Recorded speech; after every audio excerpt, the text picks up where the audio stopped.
दो के एक और दो क्वेश्चन, पहला और दूसरा क्वेश्चन कर लिया था, आज तीसरा क्वेश्चन करेंगे हम।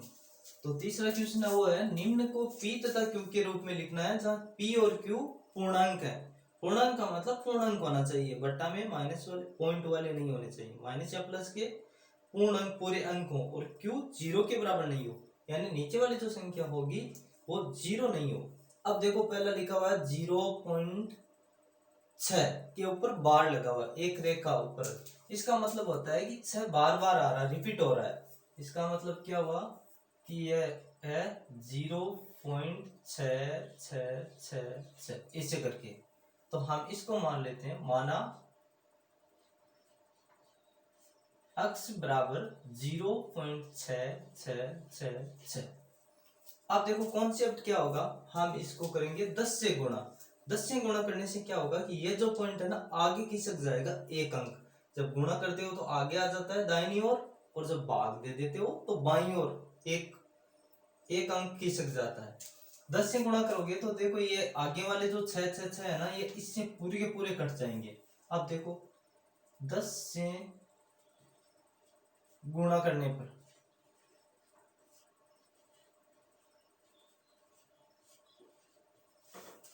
10 से गुणा करने पर देखो क्या होगा, इसको मान लो समीकरण एक।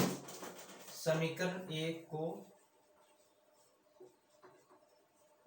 10 से गुणा करने पर, 10 से गुणा करने पर हो जाएगा 10x बराबर हो जाएगा 6.6666, ऐसे करके चलेगा, यानी ये तो 6 आता ही जाएगा आगे की ओर।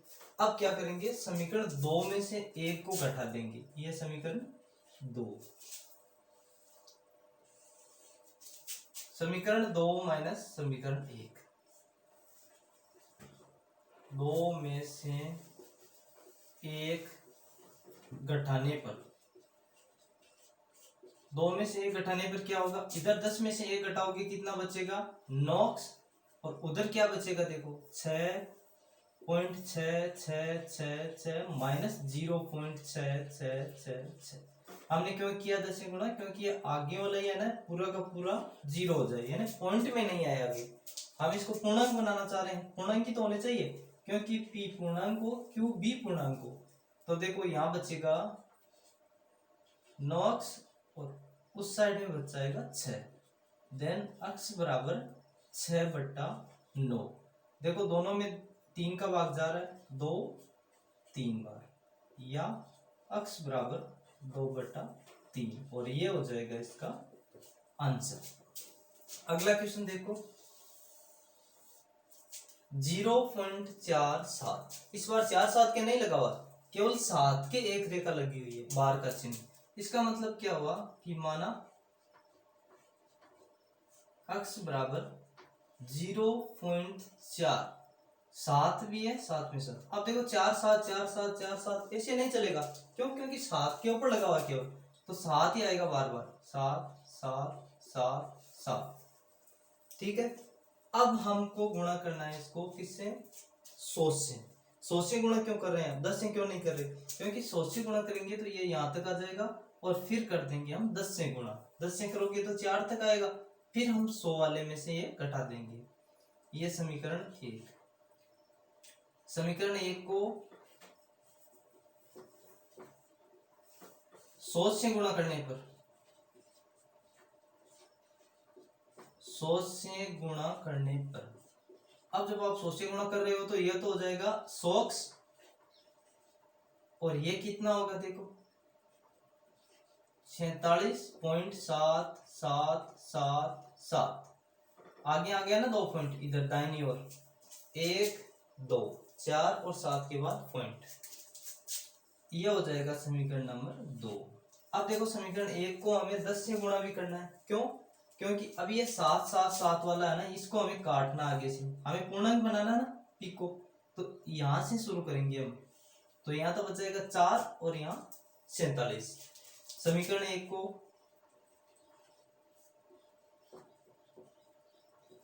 10 से गुणा करने पर,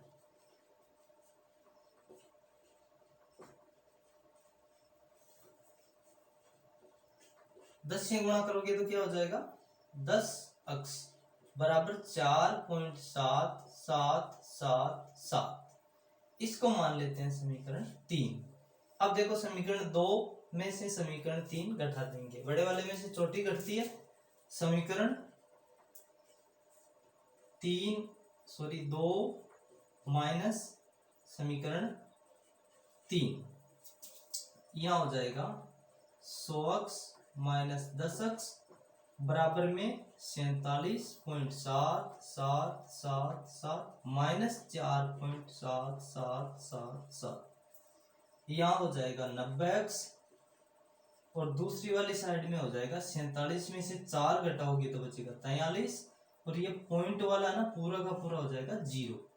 43 बचेगा केवल, हमें तो पूर्णांक चाहिए, परिमेय संख्या चाहिए फिर, तो x बराबर हो जाएगा 43/90 और ये हो जाएगा आंसर। ठीक है, अगला देखते हैं 0.001। तीनों के लगा हुआ है बार, इसका मतलब तीनों रिपीट होने वाले आगे हैं, तो यहां लिखेंगे माना x बराबर 0.001001001। इससे चलता जाएगा आगे। अब देखो इसको किससे गुणा करेंगे, रिपीट हो, हमें तो आगे वाले पार्ट नहीं चाहिए, तो देखो इतना है ना, ये तो हो जाएगा x और यहां तक हम गुणा कर देते हैं 1000 से, क्योंकि 1000 में होते हैं 3 जीरो, 3 जीरो होंगे तो ये दाहिनी ओर 3 खिसक जाएगा। समीकरण 1 को 1000 से गुणा करने पर 1000 से गुणा करोगे तो ये हो जाएगा 1000x और इधर हो जाएगा 001 माइनस .0010001 इससे चलेगा। अब देखो यदि मैं इसमें से ये घटा दूं तो ये पॉइंट्स वाला पार्ट नहीं है, पूरा का पूरा हो जाएगा गायब और एक ही बच जाएगा। समीकरण 2, तो समीकरण 2 में से एक घटाने पर, समीकरण 2 में से एक घटाने पर क्या बचेगा, इधर 1000 में से एक अक्स घटाओगे तो बचेगा 999x, यहाँ हो गया 999 अक्स और बराबर में देखो ये एक है, यहाँ 001 या 1 लिख दो, एक ही बात है, और इधर वाला ये है ना पूरा का पूरा, ये हो जाएगा पूरा का पूरा गायब, तो यहाँ बच जाएगा 1 या अक्स बराबर हो जाएगा 1/999 और ये हो जाएगा इस क्वेश्चन का आंसर। ठीक है, ये है कि 0.9999 लगातार आया 4-5 बार को p/q के रूप में व्यक्त करना है, परिमेय संख्या के रूप में, तो हमें तो वही कॉन्सेप्ट बताइए, इसको पहले माना है अक्स,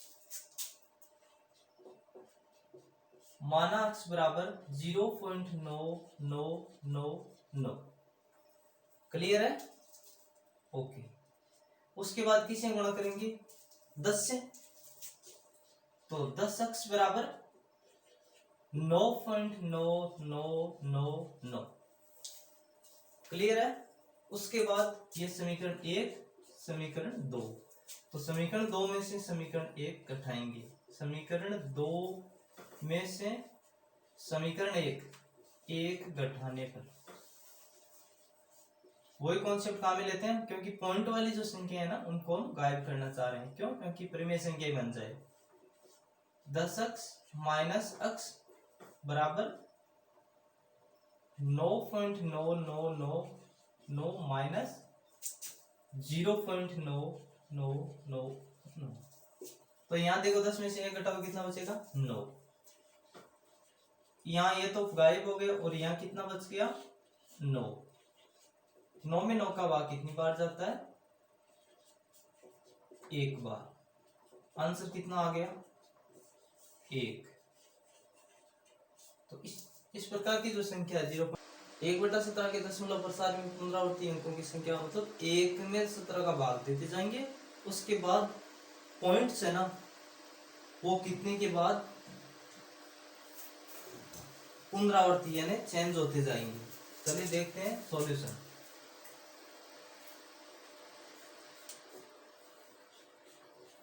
1/17, देखो 1 में तो 17 का भाग जाता नहीं, तो यहाँ आ जाएगा 0.0 फिर 10 हो जाएगा, 10 में भी नहीं जाएगा तो भाग टूट जाएगा।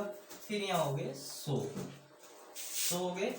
अब 100 में 17 का भाग 5 बार, फिर बचेगा 15, 17 पंजे 85, फिर 15, फिर 150, 17 × 136, 14 बचेंगे, 17 × 136, 4 बचेगा, 17 × 34, 6 बचेगा, 17 × 51, फिर 9 बचेगा, 17 पंजे 85, फिर 5 बचेगा, 17 × 34, फिर 16 बचेगा, 17 × 9 153, फिर 7 बचेगा, 17 × 4 68, फिर 2 बचेगा, 17 × 1 17, फिर 3 बचेगा, 17 × 1 17, फिर 13 बचेगा, 17 × 7 119, फिर 11 बचेगा, 110, 17 × 6 102, फिर 8 बचेगा, 17 × 4 68, उसके बाद 12 बचेगा, फिर 17 × 7 119, फिर 119 आने के बाद बचेगा 1। देखो 1 बच रहा ना, यहाँ भी 1 है, वापस से रिपीट होगा। अब देखो 1 का हो जाएगा 10, नहीं जाएगा तो हो जाएगा 0, फिर हो जाएगा 100, फिर 17 पंजे 85। देखो रिपीट हो रहा है, 0 5 आ गया लास्ट में वापस। अब 0 5 के बाद 8, 8 2 3 5 2 9 4 1 1 7 6 4 7, ये आएगा वापस आगे। भाग नॉर्मल भाग ही देना है, हमें भाग तो सबको आता होगा, भाग देना है, भाग 1 में 17 का भाग देना है, भाग देखते जाना है, जहां से रिपीट हो रहा है वो ही देखना है हमें। कितने अंक हो गए दशमलव के बाद? 1 2 3 4 5 6 7 8 9 10 11 12 13 14 15 16 अंक, यानी 16 अंक के बाद 17वां जो अंक होगा उसमें होगी पुनरावृत्ति। 0.05 8 8 2 3 5 2 9 4 1 1 7 6 4 7, इसके ऊपर लगा देंगे 12, क्योंकि यहां से हो रहा है रिपीट। ठीक है फ्रेंड्स।